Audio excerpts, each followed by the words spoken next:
এই চেনেলটো সাবস্ক্ৰাইব কৰক আৰু বেল আইকনত ক্লিক কৰক সদায় নতুন নতুন আপডেট পাবলৈ।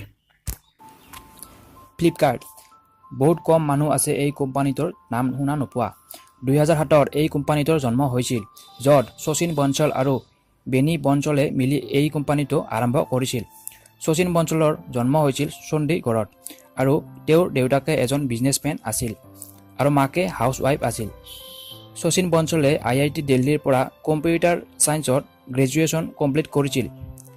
বিনী বনচলেও শচীন বনচলৰ লগত IIT দিল্লীত একেলগে পঢ়িছিল আৰু তেওঁৰ ঘৰো চণ্ডীগড়তে আছিল। দুয়োটাৰে মনৰ মিল আছিল আৰু ইজনে আনজনক বিশ্বাস কৰিছিল। পঢ়া শেষ হোৱাৰ পিছত দুয়োজনে আমাজনত কাম কৰিবলৈ গৈছিল, যিটো কোম্পানী আছিল পৃথিৱীৰ ভিতৰত এটা ডাঙৰ ই-কমাৰ্চ কোম্পানী। আমাজনত কাম কৰি থাকোঁতে এওঁলোকৰ ই-কমাৰ্চ কোম্পানীৰ আইডিয়া আহি গৈছিল আৰু নিজে কোম্পানী এটা খোলাৰ কথা ভাবি শচীন আৰু বিনীয়ে আমাজনৰ দৰে ডাঙৰ কোম্পানী এটাৰ পৰা বাহিৰ হৈছিল। এওঁলোক দুয়োজনে 5 ছেপ্টেম্বৰ 2007 এটা ই-কমাৰ্চ কোম্পানী আৰম্ভ কৰে, যিটোৰ নাম ৰাখিছিল ফ্লিপকাৰ্ট।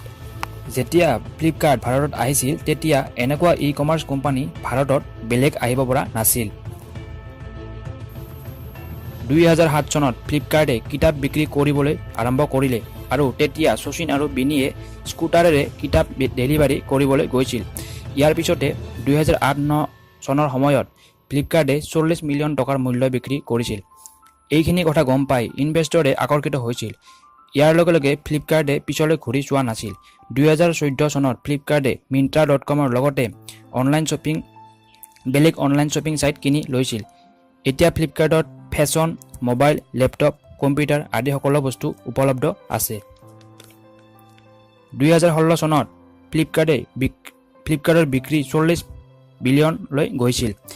এই কোম্পানীটোত 15,000তকৈও বেছি এমপ্লয় কাম কৰে। আপুনি ফ্লিপকাৰ্টৰ সফলতাৰ বিষয়ে গম পাই বুজিলে যে এই পৃথিৱীত সকলো কাম সম্ভৱ। এই ভিডিঅ'টোত আপোনাৰ বহুমূলীয়া সময় দিয়াৰ বাবে আপোনাক ধন্যবাদ থাকিল আৰু ভিডিঅ'টোৰ পৰা যদি কিবা জানিব পাৰিলে তেতিয়া লাইক, কমেণ্ট আৰু শ্বেয়াৰ কৰি দিব পাৰে আৰু যদি চেনেলটো ছাবস্ক্ৰাইব কৰা নাই এতিয়া ছাবস্ক্ৰাইব কৰি দিব পাৰে। আজিলৈ ইমানে, ধন্যবাদ।